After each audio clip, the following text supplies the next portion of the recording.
ఓం విఘ్నేశ్వరాయ నమ. శ్రీమద్ రామాయణము సుందరాకాండ 33వ అధ్యాయము.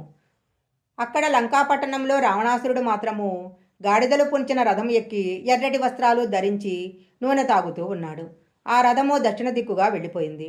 కొంత దూరం వెళ్ళాక ఆ రథం నుంచి దక్షిణ దిక్కుకి తల ఉండేలా కింద పడిపోయాడు.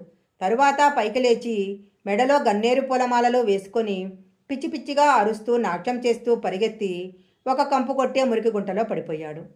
అప్పుడు వికటాటహాసం చేస్తూ ఎర్రటి వస్త్రాలు ధరించి బోడిగుండుతో ఉన్న ఒక స్త్రీ పాసం వేసి రావణుడిని బయటికి లాగింది. అప్పుడు ఆమె రావణుడిని పశువుని తీసుకెళ్లినట్లు దక్షిణ దిక్కుకు తీసుకెళ్ళింది. ఆమె వెనకాల చప్పట్లు కొడుతూ నాట్యం చేస్తూ రావణుడు వెళ్ళిపోయాడు. వాళ్ళ వెనకాల కుంభకర్ణుడు, ఇంద్రజిత్ మొదలైన వారు ఒంటె, మొసలి మొదలైన వాహనాలు ఎక్కి దక్షిణ దిక్కుకు వెళ్ళిపోయారు. ఒక్క విభీషణుడు మాత్రము 4 దంతాలు ఉన్న ఏనుగు మీద కూర్చుని ఉన్నాడు. నలుగురు మంత్రుల చేత సేవించబడుతున్నాడు. ఎక్కడి నుంచో ఒక మహావానరము వచ్చి లంకాపట్టణంలోని ఇళ్లన్నీ అగ్నికి బలి చేసింది. ఎక్కడ చూసినా ఓ తల్లి, ఓ అక్క, ఓ తండ్రి అనే కేకలు వినపడ్డాయి. లంకంతా బూడిదైపోయింది. నేను అలాంటి కళను చూశాను. ఈ సీతమ్మకు సమీప భవిష్యత్తులో గొప్ప శుభం ఉంది. అదిగో నిష్కారణంగా సీతమ్మ ఎడమ కన్ను అదురుతుంది, ఎడమ భుజము అదురుతుంది, ఎడమ తొడ అదురుతుంది.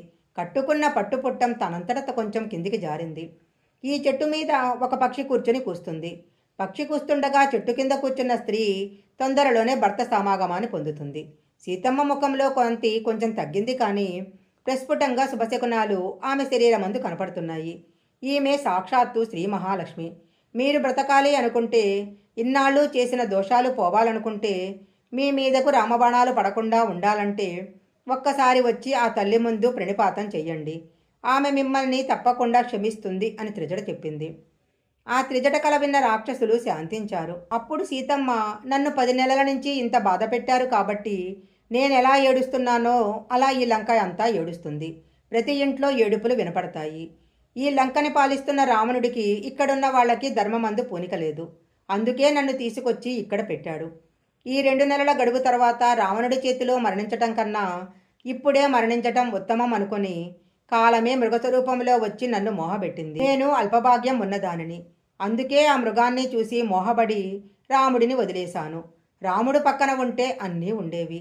రాముడిని వదిలేశాను, అన్నీ పోయాయి. రాముడి తర్వాత పుట్టినవాడిని వదిలాను. లక్ష్మణుడికి ముందు పుట్టినవాడు దూరం అయ్యాడు.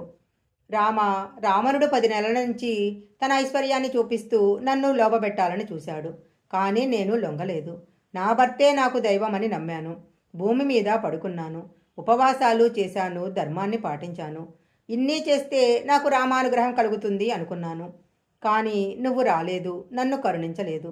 నా పాతివ్రత్యము విఫలమైంది.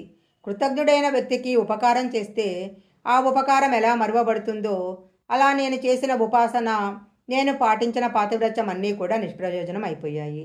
ఇక్కడ పొడుచుకొని చనిపోదామంటే కత్తిచ్చేవాళ్ళు లేరు, విషం తాగి చనిపోదామంటే విషం ఇచ్చేవాళ్ళు లేరు అనుకొని తన కేశపాశాలను చెట్టు కొమ్ముకు తాడులా బిగించి ఉరివేసుకొని చనిపోవాలని నిర్ణయించుకుంది.